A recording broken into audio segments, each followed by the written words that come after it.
I am a student of Venerable Enasalvedde Vimalatheru. This is the fourth video. In previous three videos, I explained what is a human being, what is genes, and what is knowledge. This video talks about the unconscious mind, or the pure power within you, or the real self. What is the unconscious mind or the real self? The real self is the summation of all the versions of the self. What are these versions? Your liking, disliking, your desire, your anger, ego, pleasure, your mischief, jealousy, your fear, mistrust, and so forth. For an example, one time I can become the anger, another time I can become the fear. These versions of the self are energies, but these energies are non-material energies or non-physical energies. These non-material energies are created due to unreality. We know that these energies are within us. You can ask from yourself whether these energies are within you or not. If you take the liking as one example, when you were small, you liked toys, toffees, chocolates, and so forth. When you were a teenager, you liked different things, but not toys. Might be watching movies, studying science subjects, and so forth. When you were adult, again, you like different things. Might be promotion in workplace, invest money in children's education, and so forth. When you become old, you like different things. Maybe peacefulness, playing with grandchildren, and so forth. The point is that the things you like are different at different ages, but the liking throughout the life is constant. It did not change when ages change. Therefore, liking will remain unchanged in future too. That is one version of many versions of the real self. So, there are many non-material energies like this within you. As explained previously, those are anger, fear, jealousy, and so forth. These are not changing within you. These will remain in you, and these form the identity of the self. Why do non-material energies exist? Let's ask the question, why do non-material energies exist? Because of unreality. That means non-material energies cannot exist when reality is present. Let's take one example. Let's say your father has gone to office and you got to know that there was a terrorist attack in that office a while ago. What would happen to you? You might get scared, but later you find that no harm to your father. Then what will happen to you? No fear at all after hearing that he is safe. When you are not aware of the information, or when your knowledge is in unreality, fear will be inactive within you. But when you are aware of the information, or when your knowledge is in reality, fear will not be inactive. Fear basically not active. Let's take an example to explain the unconscious mind in the real world. So this is not a perfect example, but can consider this example to some extent to explain the unconscious mind. Let's take electricity as an example. Electricity can power lights, TVs, radios, ACs, and so forth. But lights, TVs, radios, ACs can never be electricity. The electricity cannot say, I am the light, or TV, or radio, or AC. Because Pure power is within the electricity itself. If electricity does not know that the real power is electricity itself, then electricity will power lights, thinking pure power is the lights or TVs. This is due to lack of reality. Since the electricity is in unreality, electricity goes to power lights, TVs and so forth, thinking electricity is the electrical equipment. So, the electricity is going in a journey.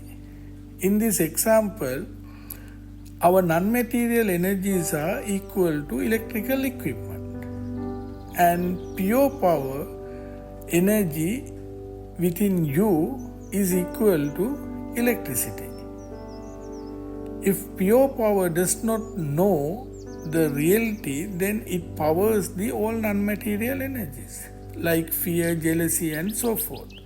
Therefore, pure power is in a journey. However, pure power itself is the reality.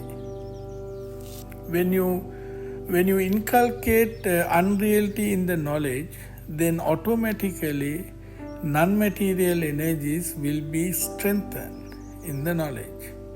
When you inculcate reality in the knowledge, then intelligence will be built in the knowledge. You can see that when we go towards unreality, many non-material energies are created. So there is a journey due to many energies.